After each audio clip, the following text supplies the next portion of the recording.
Man, what's good, YouTube, man? It's your boy, Stay Alive 16, man. I'm back with another video, man. Today, man, we got the perfect $1 million heist ruined by one mistake, man. I ain't gonna lie, bro. That's what really life is, man. It takes one mistake to ruin everything you got, bro. I'm not gonna lie to you, man. I'm not comparing it to this, though, because this is a heist, though, but I ain't gonna lie, man. That's crazy, though. That's crazy than a mud, bro. I ain't gonna lie to you. I ain't finna even speak too much, bro. I'm finna just get straight to it. I wanna see what it's about. This huge heist was conceived because of a blabbermouth, and it fell apart because It's crazy because I was thinking the same thing. I'm like, I know it was a dude who was talking too much or some nigga didn't do his job right, bro. of a blabbermouth too. And in between? Well, in between was another colossal mistake. It's the stuff of movies. The mob reporter here with details of an armed robbery that could have been a legendary score. More than $1 million in cash, right there for the taking, if only they didn't make two simple mistakes. Let me tell you about it. Let's hear it. It may well have been the perfect target. A company that stocks automated bank machines with money, which means it has a ton of cash on hand. It sat anonymous and low-key, a soft target just outside Toronto's International Airport in Canada's largest city. Now someone must have blabbed about the business in the place, because the heist starts off pretty solid. Let's break it down. Enseñé a mis amigos a jugar a la lotería.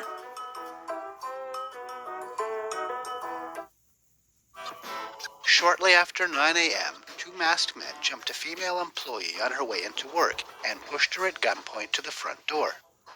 Now, Buddy with the gun is followed by Buddy with a large bag. It seems they came prepared. They look like Hold on, y'all. My fault. I'll be right back. My fault. Alright, y'all. I'm back. My fault. pros. But let's see how it goes. Once inside, the two men grab the manager. During this, though, the woman is left unattended for a moment, and Buddy with the bag suddenly realizes this. He drops his bag and runs after her. In the confusion and probably soaked in adrenaline, he doesn't seem to realize where he left it. So now Buddy with the gun hustles the manager into the cash room. Look at this place. It's lined on three sides with large heavy-duty vaults. But frankly, what's the point of having a safe if you don't keep it locked?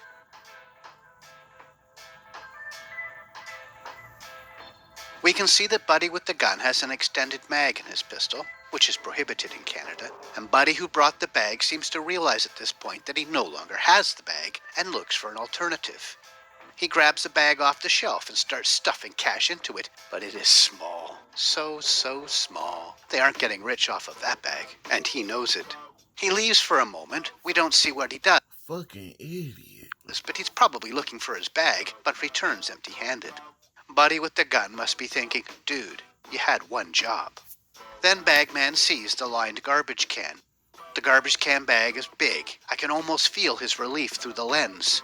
He empties it of garbage and starts filling it with wads and wads of cash. Buddy with the gun helps. He's noticed more cash in an open safe. There's so much cash here. Even sealed bags of cash. They're moving fast now. Within 5 minutes, they're out. But do they still look like pros? Like they did going in? He's dragging his makeshift loot bag here. It's heavy. And Are you fucking serious, bro? You're fucking stupid, bro. Bro, you don't drag that shit, bro. Like, that shit's gonna bust open, bro. You don't drag that shit. Same thing how motherfuckers be dragging the garbage bag and shit. That's why all that shit comes out. It's like, come on, bro. You gotta be dumb as fuck. just thin plastic. Oh no, oh dear. This scene gave the Toronto Police Hold-Up Squad the code name for their investigation. Project Heavy Bag, they called it. But the hijinks aren't yet over for our robbers. Oh my gosh, bro. That nigga stupid as shit. Oh my gosh, bro. Now, this cash heist was on April 1st, 2021. April Fool's Day, by the way. Police say they stole more than $1 million. Was But this shit on the news? See, bro, look, I might be wrong, though. Look, I might be wrong. This is another reason why I don't watch the news, bro. Like, the news, bro, they don't be showing shit like this sometimes, bro. Like, shit be happening like this, bro. I promise you, bro, I do not remember. Let me know if I'm wrong, bro. Let me know if I'm wrong, bro. I don't remember this shit on the news, my nigga. I don't know, gang. it isn't clear whether that's what they got out the front door of the place or what they actually made off with. They fled in a getaway car with a second car as a spotter. In any event, it seems someone wasn't discreet about the score, and other crooks heard of their sudden wealth. The tables turned. On May 17, there was an attempted home invasion 7 miles north of the cash business. The target of the home invasion, police allege, was this man, Emmanuel Rawson, 22, of Toronto. Police allege he was one of the men who pulled the cash house heist, although cops didn't know it when they were called to the home invasion. Armed suspects trying to get into Rawson's place fled before police arrived. But when officers checked on the well-being of anyone inside, they found wads of cash, about $160,000 of it. Investigators traced it to the money stolen 6 weeks before in the cash heist. The hold-up squad's probe then linked 4 suspects to the robbery. In September, a man and a woman were arrested. A loaded Glock handgun was seized from their car, and a 23-year-old man is accused of being one of the men in on the heist. That same day, and the next, a SWAT team executed 4 search warrants at homes and cars. They found 7 more handguns, 6 Glocks and a Luger, along with high-capacity drum-style magazines, a bunch of ammo, body armor, and 330 grams of cocaine. 3 women and Oh my goodness. 2 men were arrested. Among those arrested was a former all-star college basketball player. Number 23, Philip Nkrumah. A decade ago, Philip Nkrumah was the reigning Canadian University Defensive Player of the Year, while he was playing with the Cape Breton University Capers. He was a powerful, dynamic forward. His all-time rebound record at Cape Breton still stands unbroken today. He also played Bro, I never fucking knew this, bro. What the fuck, internationally bro? on Canada's national basketball development team. What the Here he is, fuck? featured in the advertising hype for a college basketball championship. But just when you thought you were defeated, you discover sometimes the journey ends right where it started. The journey ends here. Although he played for 5 seasons at a college on Canada's The dirty ends here, ugly ass boy. Ugly as hell, nigga. Ends here, ugly ass nigga, man. Fuck, nigga. East Coast, Nah, man. That shit crazy, though. I never knew this shit. the 6'4" forward is a native of Brampton, Ontario, west of Toronto. He said he planned for a pro ball career, but it didn't work out that way. He's now 36 years old, apparently goes by the nickname Bonus, and has had repeated trouble with police. In 2016, he was caught selling a .357 Magnum to an undercover cop. He was then arrested with 10 others in a large cross-border gun-running probe, investigated by American and Canadian authorities. The guns were being smuggled from Michigan across the border into Ontario. At his sentencing in Windsor, Ontario, just across the border from Detroit, he told the Man, damn, that's fucked up, man. He couldn't even make it to the motherfucking shit. That's tough, bro. He couldn't even make it to the NBA, bro. That's how it really be, though, man. Like, niggas, like, people really put they all into this shit. Sometimes they just don't make it, man, because it's really life, man. It's just a lot of competition out there, man. Sometimes you're just not going to make it for real, bro. That's really fucked up, though. And then once you put your all into this shit, man, that's why you gotta have a plan and a plan B, and damn near a plan C if the shit don't work out, man. It's the same thing with these people who go to college to get these degrees. Sometimes they can't even find a job for it, so all that work they put in, they gotta work out a fucking warehouse or some shit. Same thing with these football, basketball players, man. They try to make it, but they don't make it, and they gotta go to the warehouse. That shit crazy. judge this was his first and last time he'd have to face sentencing. He was sentenced to 39 months in prison.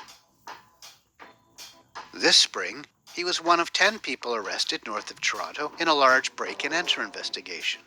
During Project Rise, police recovered a huge stash of stolen goods, as well as cash in 3 different national currencies. He is also facing drug charges from last year in Thunder Bay, 900 miles northwest of Toronto. He was charged with an array of gun charges, a trafficking cocaine charge, and possession of proceeds of crime. He was released on bail to live with his family back in Brampton. Nkrumah isn't accused of being one of the guys inside the cash house during the heist. Emmanuel Rowson is, though. But he wasn't found when police came knocking. He's considered a fugitive at the time I'm making this, wanted for charges of robbery with a firearm, disguised with intent, possession of property obtained by crime. Police said he is considered armed and dangerous, and encouraged him to get a lawyer and turn himself in. They didn't say whether he is suspected of being buddy with the gun, or buddy without the bag.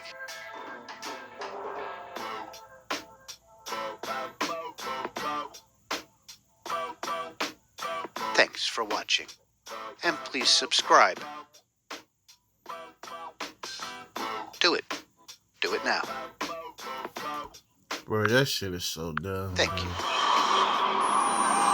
Man, shout out to my reporter, man. I'm finna leave his chilling description, the original video down below, man. That shit really crazy though, man. It's kind of fucked up how bro try to approach the right way about getting money, man. Then it didn't work out for him, so you have to turn to other things, man. Like I said, one thing about me, bro, I can't judge nobody, man, because this world, man, it just be so fucking backwards. Like, you literally got people only getting paid like 15 an hour. It's like, how are you supposed to manage with 15 an hour, bro? In this lifestyle, man. That's crazy, man. I ain't got much to say, man. I hope y'all like this video, man. Like, comment, subscribe, man. I ain't got much to say, but I ain't gonna lie, bro. Whoever did that dumb shit with the trash bag, bro, that's so fucking stupid, bro. Like, how you plan this heist and you forget the bag, bro? And knowing that, you dragging the damn bag? That was dumb as fuck, man. I ain't got much to say, man. That was dumb as hell, though.